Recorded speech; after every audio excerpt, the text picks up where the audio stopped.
Hi there, I'm Dean Heskin. Thank you for tuning in to our most recent episode of our podcast, The Secret War on Cash, where we take a look at today's financial markets, today's economy, some of the developments, the changes, sometimes good, sometimes not so good, but things that are helping to shape the future landscape financially and economically here in America. I have joining me today Dr. Jerome Corsi.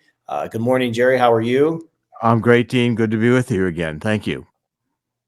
It's great to have you. And it's all, when I say great to have you, I mean that for a lot of reasons, not least of which being just the vast amount of knowledge that you bring to the table. You've authored multiple books on multiple different topics. And that's certainly something we could get into in another podcast. But why don't we, for today, in fact, I'll just get right into it. I know, as we had kind of briefly had a conversation prior to this podcast, about some of the things that we would be discussing, Bidenomics came up. And, as I was thinking about that, a person might ask, well, what is Bidenomics? And I mean, honestly, Bidenomics, you could really say, is anything that's going on in our economy during, the Joe Biden administration. But I thought, that's probably a little vague and a little vast for the average listener. So I enlisted the help of Google and found through NerdWallet, which is, how could you do much better than get great information from a website that goes by NerdWallet, a little bit more of a formal or structured definition of what Bidenomics is. And you'll see that on your screen or on the link if you're listening. And it gets into, the various aspects of what Bidenomics entails, which, is some of it is bottom up, building the economy from the bottom up. One of the what I would call some of the cornerstones of Bidenomics is helping the middle class to grow. And if we just use those two things alone, Jerry, and I know you've got a lot to talk about with this, those things aren't happening. And so if you were talking, as a lot of people do, is Bidenomics working or failing based on those two alone? Personally, I would say it looks more like it's failing. What would you say? It's definitely failing, Dean. The rhetoric that's coming out of the Biden administration is all happy talk and want you to believe the middle class is thriving. Let's look at some of the real statistics. Since January 2021, real disposable income is down 7.5%. Home ownership affordability is down 37.3%. But credit card debt is up 36.2%. And monthly savings are down 81.4%. What this means is that the middle class in the United States is getting crushed right now by the inflation that we've had under the Biden administration. And the Federal Reserve does not have control over that any longer. We're printing money like crazy under this modern monetary theory. We're now at $34 trillion in national debt, and we'll get to $35 trillion at an accelerated rate, because we're just continuing to spend more money that we don't have all the time. So the number of Americans who are working 2 or more jobs has now reached its highest level since the pandemic start. This is according to federal data. There are nearly 8.4 million people, according to the Department of Labor, who are holding multiple jobs just to make ends meet. Now that represents 5.2% of the workforce, which is the largest share of moonlighters, second job holders, since 2020. And this reflects economic duress. It reflects the fact that people are starting to live on their credit cards, that they cannot have savings. The savings are depleting, and the purchasing powers of their dollars are dramatically reduced. So if you take $100 and go to the grocery store, it's kind of shocking how little it buys compared to what it did just a few years ago. And gasoline is up, food is up. I mean, the idea the middle class is secure right now, the middle class has probably never been this insecure, going back decades, maybe even back to the Great Depression. The fear in the economy is enormous. And it's realistic, because when your purchasing power diminishes, it's very hard to use your income, which is not increasing, to maintain your standard of living. And that's the unfortunate reality of Bidenomics. Yeah, and it's the problems as we've even covered on previous podcasts, are not. There doesn't seem to be a solution in place, and the problems that you're mentioning with the credit card debt. In fact, in just our last podcast episode, we talk about how housing foreclosures are reaching record highs right now, and it just doesn't seem as though there's any reprieve in sight. There's nothing coming out from this administration. There's nothing coming out from anyone on Wall Street as to what is going to in fact stop this bleeding and right the ship, if you will. So that's what's really of great concern is, yes, these problems are real and we're in the midst of them, excuse me. But when is there going to be any kind of relief or reprieve in sight? And talking about the middle class, and I know you touched on this just a moment ago as well, but that's the thing. Like the jobs forecast seems to be getting worse and worse as well.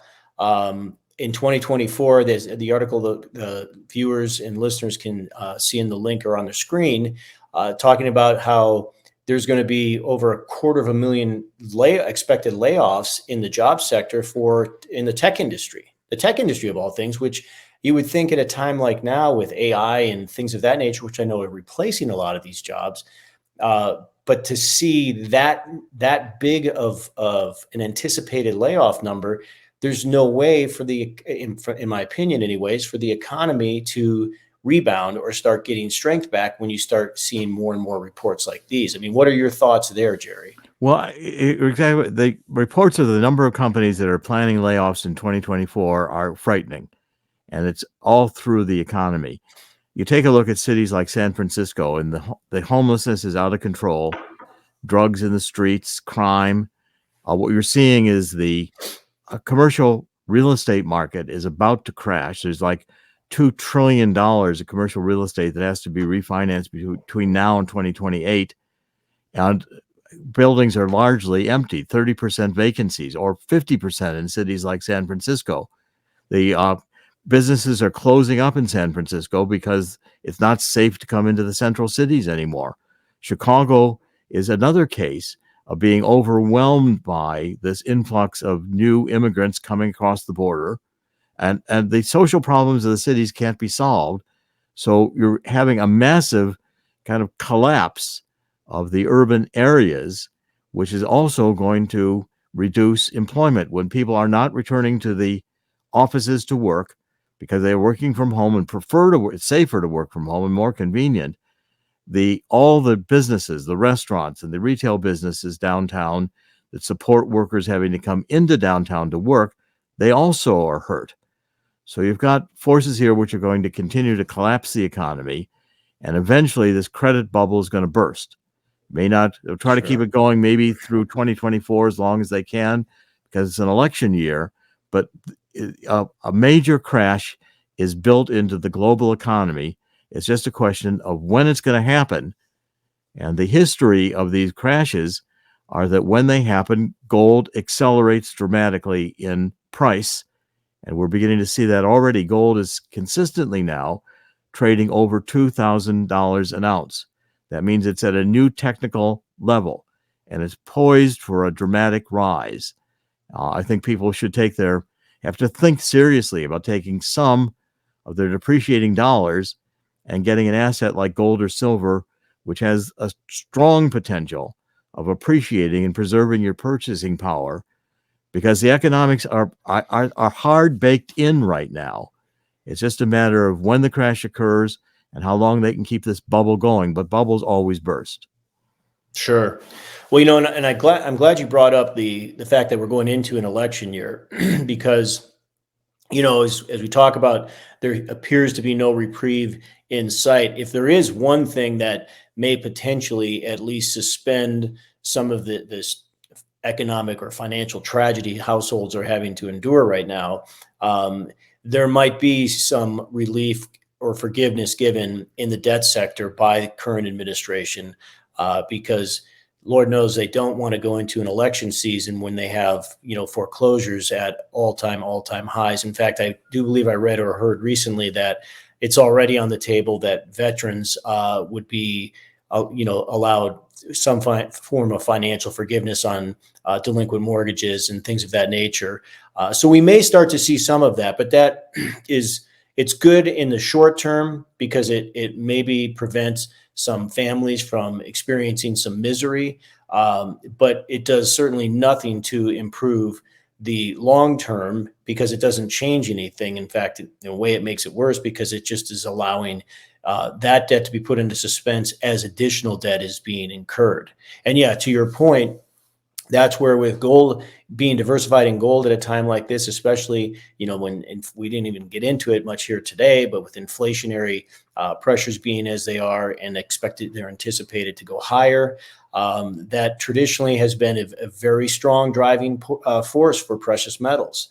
And that's why, and many of our podcasts, as we covered going into the end of last year in 2023, numerous forecasts came out. J.P. Morgan, Goldman Sachs. There was just a long list of people who were suggesting that by the end of 2024, Jerry, with gold prices, as you mentioned, sitting today at roughly $2,000 an ounce, today being a year later or the end of 2024, the prices could be as high as $3,000 an ounce. In fact, 6 months into this year, expected to be probably in the $2,600 to $2,700 an ounce range. So you're absolutely right. I mean, gold prices are poised and positioned for a huge, well, as the article says there, a bullish breakout.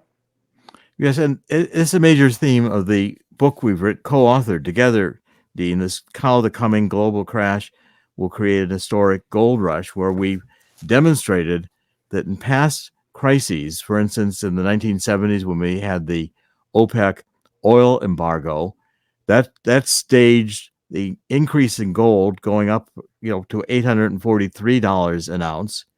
When Ronald Reagan took office in 1980, the economy largely collapsed under Jimmy Carter. And then in 2008, 2009, when we had the collapse of the subprime mortgage market, now the commercial real estate market is poised to collapse.